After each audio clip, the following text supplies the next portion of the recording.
Sekarang kita akan mempelajari bagaimana sih efek-efek hidrometeorologi bisa berperan dalam kenaikan atau penurunan muka air laut sesaat gitu ya. Nah, untuk segmen 2 ini kita akan pelajari atmospheric disturbances ya. Jadi yang dari atmosfer dulu gitu. Nah, jadi gini, kita tahu ya bahwa yang namanya pasut itu bisa dimodelkan, bisa dihitung gitu ya perkiraan tinggi muka air di jam segini tuh berapa sih dengan memasukkan berbagai konstituen yang ada atau komponen pasut gitu ya yang memang bekerja di satu area gitu. Tapi tetap aja kita bergantung banget sama yang namanya cuaca gitu ya. Jadi kalau misalnya cuacanya tiba-tiba buruk gitu ya, tiba-tiba angin bertiup, tentunya akan ada perubahan muka air laut yang cukup signifikan dibanding apa yang sudah kita perkirakan gitu. Nah, itu perubahannya sendiri itu tergantung sekali pada tahun berapa, lalu di mana kita berada, terutama latitude gitu ya, latitude dalam arti lintang gitu. Kita tuh ada di utara, di ekuator, di selatan gitu ya. Dan tentunya kedekatan kita dengan yang namanya shallow water gitu, karena biasanya semakin dia cepat gitu ya, shallow-nya artinya kan dia akan semakin terhambat gitu pergerakannya kurang lebih ya. Jadi kalau misalnya di area-area laut dalam gitu ya, malah mungkin kita nggak terlalu peduli akan perubahannya gitu ya. Bahkan biasanya kalau kalian ingat gitu ya, yang namanya nodal point itu biasanya dia benar-benar jauh banget di laut bebas gitu. Nodal point itu di tempat di mana tidak ada pasut lah kurang lebih gitu ya, tidak ada pasut, tidak ada naik turun, tapi semakin dekat dia dengan darat, nah disitulah justru dia itu efeknya paling besar gitu perubahan muka air lautnya. Nah, jadi kalau misalnya kita berada di tropical ocean islands gitu ya, artinya di area tropis di Indonesia contohnya gitu kan, itu bisa perbedaannya sekitar 0,03 meter gitu ya. Memang tidak terlalu besar kelihatannya ya, berarti berapa 3 senti gitu. Sementara kalau misalnya di high latitudes gitu ya, itu bisa hingga 0,25 meter tuh. Dan ini bisa dilihat ini typical standard deviation-nya ya, jadi tetap bisa berbeda dari satu titik ke titik lainnya. Nah, jadi saat kita membicarakan atmospheric disturbances, yang paling kita perhatikan adalah perubahan pada atmospheric pressure atau tekanan di atmosfer gitu kan ya. Kenapa? Karena seperti yang sudah kita bicarakan di kelas, bahwa yang namanya angin itu bertiup dari tempat yang bertekanan tinggi ke tempat yang bertekanan rendah gitu. Udara tekanan tinggi, udara tekanan rendah gitu. Jadi tekanan ini memang sangat-sangat berpengaruh terhadap pergerakan angin, dan angin sendiri akan mempengaruhi jalannya air gitulah kurang lebih seperti itu logikanya. Nah, jadi itu di sini gitu ya. Jadi intinya atmospheric level itu 1 milibar increase of atmospheric pressure would decrease sea level by 1 cm gitu. Itu apa namanya ya? Keterangannya kira-kira seperti itu. Nah, jadi ini emang agak kebalik gitu ya. Jadi kalau misalnya tekanannya tinggi gitu ya, sea levelnya malah makin rendah gitu. Kenapa seperti itu ya? Perlu diingat bahwa kuncinya gini, kalau tekanan itu tinggi, artinya angin itu keluar dari situ, artinya itu tenang. Artinya kalau misalnya si levelnya itu tenang gitu ya, berarti dia akan ya dia nggak rusuh lah gitu, nggak naik turun, nggak apa segala macam. Sementara kalau tekanannya itu rendah, angin semuanya pergi ke sana, artinya ada fluktuasi yang terjadi di water level. Nanti kita akan lihat gambarnya ya. Nah, ternyata kalau misalnya tadi kita bisa ngomongin terkait latitude gitu ya. Kalau latitude itu perbedaannya paling kalau di latitude tropikal di ekuator gitu ya, itu kecil ya, 3 senti gitu. Sementara kalau di atas itu bisa sampai 0,25 meter atau 25 senti. Sementara atmospheric pressure ini jauh lebih besar ternyata range untuk perubahan muka air lautnya gitu ya. Nah, muka laut kalau hanya atmospheric pressure standar gitu ya, tekanan atmosferik standar, itu range-nya antara -0,7 sampai 1,3 meter. Bisa dilihat signifikan gitu ya perubahannya gitu. Jadi bahkan lebih dari 1 meter tuh bisa. Sementara storm surge ini yang sempat kita bicarakan juga di pertemuan sebelumnya, itu bisa up to 5 meter gitu. Jadi kamu prediksi pasut besok itu harusnya bisa apa ya semata kaki gitu ya, itu ternyata kamu bisa tenggelam gitu, kurang lebih seperti itu 5 meter. Karena apa? Karena adanya storm surge. Dan surge ini apa? Surge itu ya tadi itu kenaikan apa ya namanya ya, kenaikan muka air laut gara-gara ada storm inilah kira-kira. Ada badai gitu kan ya. Nah, jadi tentunya kalau the drag of the wind on sea surface increases as the square of the wind speed to first approximation. Jadi intinya sih gini. Jadi karena angin ini bertiup gitu kan ya, dia akan membawa air yang berinteraksi dengan dia untuk juga bergerak ke arah kurang lebih ke arah yang sama gitu. Jadi ada influence dari arus dari angin juga untuk menggerakkan air lah kira-kira seperti itu. Setidaknya untuk gelombang. Kalau arus itu kan jangka panjang gitu ya. Nah, jadi saat water transport ini dia katakan ya, jadi gini, kalau kita ngomongin air, kita harus ngomongin wadahnya juga gitu. Jadi misalnya kalian punya, ini adalah pantai ya, dan ini adalah laut kalian gitu.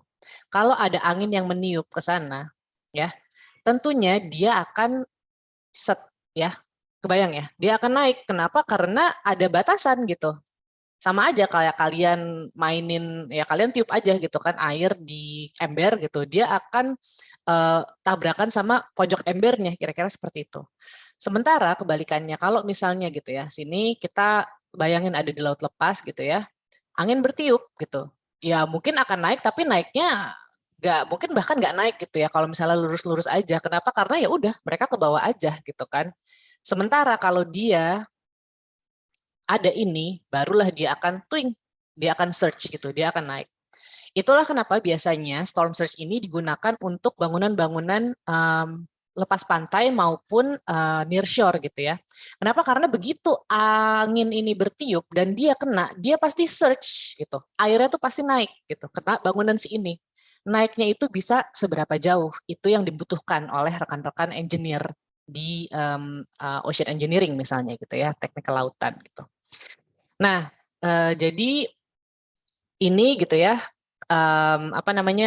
in shallow water the flow is in the direction of the wind, but in deeper water the transport is at right angle. Jadi gini, kalau misalnya di atas gitu ya, ini lagi-lagi karena efek Coriolis ya. Ini teman kita bersama efek Coriolis. Jadi semua yang ada di bumi ini pasti dia geraknya muter, nggak linear gitu ya. Nah, jadi in shallow water, direction-nya wind gitu.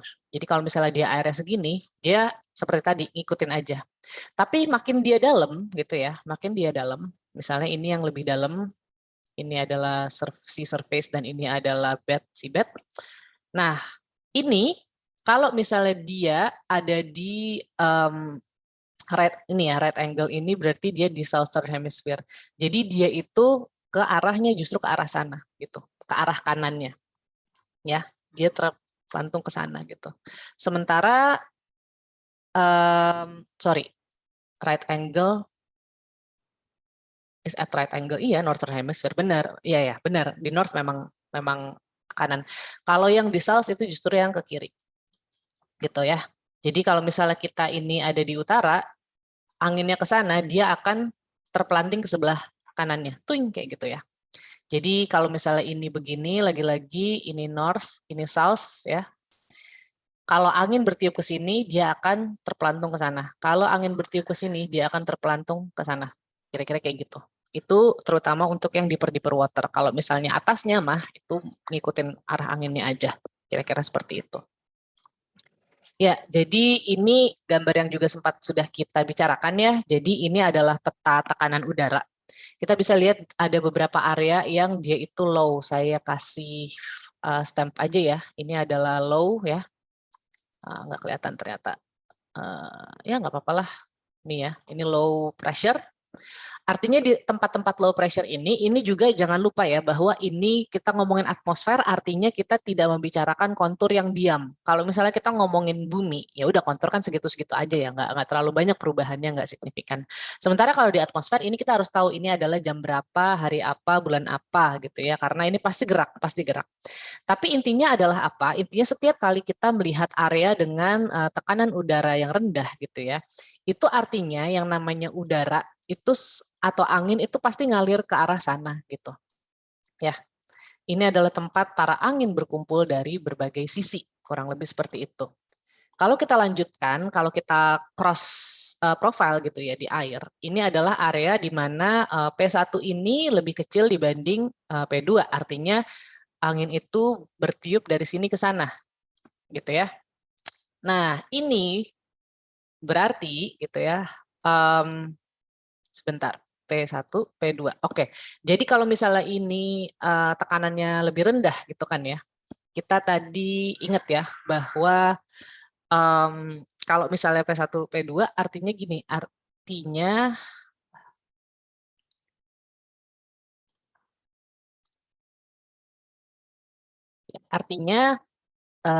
P1 itu kalau misalnya dia itu tekanannya memang rendah, artinya kan semua angin ke sini ya.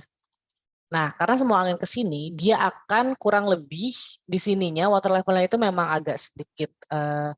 Jadi ini sebenarnya kita bisa lihat ada 2 water level sih ya gitu ya. Jadi water level yang ke atas dia yang langsung bersentuhan itu dia akan langsung naik gitu ya. Sementara jadi air itu tuh juga ada lapisannya gitu ya. Sementara lapisan bawahnya jadi gini.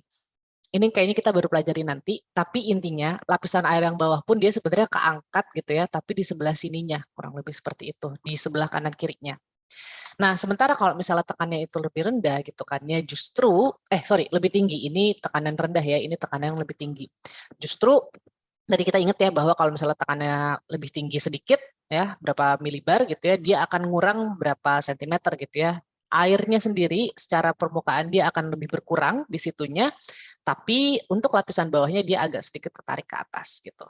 Tapi intinya seperti itu. Intinya saat suatu area itu tekanannya rendah, pasti ada surge di situ, ada kenaikan muka air laut, terutama kalau dia ada interaksi dengan daratan, kira-kira seperti itu. Baik, untuk segmen selanjutnya kita akan membicarakan efek-efek dari proses-proses hidrologi atau khususnya proses sungai. Sampai jumpa di segmen selanjutnya.